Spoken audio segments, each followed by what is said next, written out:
crime which has been going to be introduced from 1st July. It's Hawala crime, Hawala transactions. That has been specified as an offence in the proposed Bharat Nyaya Sanghita.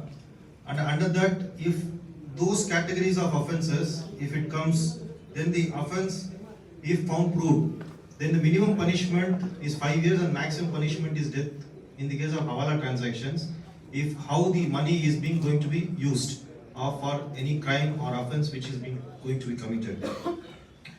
Second thing is, the most cherished property of ours as on today is the mobile phone.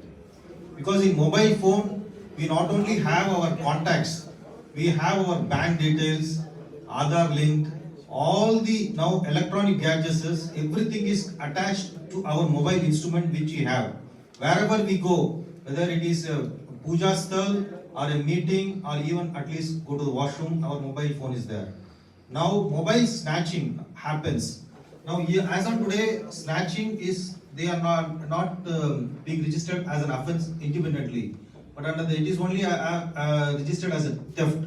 Now under the proposed new law, the snatching will also be a specific offence under the new law, and necessary punishment, the rigorous imprisonment is also, because it is being considered as a property of an individual consisting of all material things which a person per se is going to have, either it is Aadhaar, bank detail or property detail, because so many mobile apps, knowingly or unknowingly, they are downloading it and giving acceptance, and our data is being shared with a third party by our consent, and they may misuse it.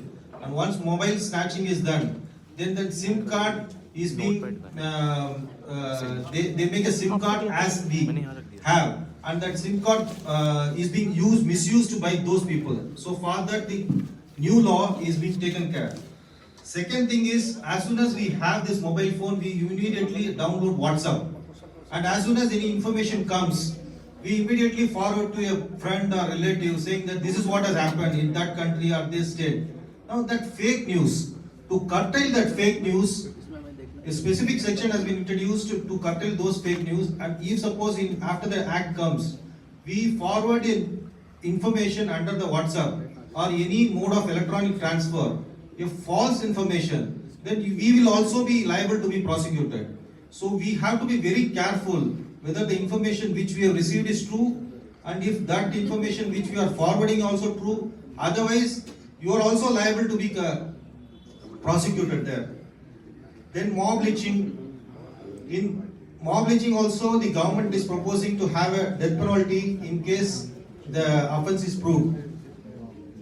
And for as far as punishment is concerned, the earlier punishment is whether it's imprisonment or rigorous imprisonment. Now the new proposed act, there is a punishment called community service as a form of punishment. So the government thinks that in case punishment is of a reformative nature, it can be also a punishment of community service on the person who has been convicted. If imposed, it will reform him. So that is also being introduced under the new act. One more thing I just want to know, to inform the gathering.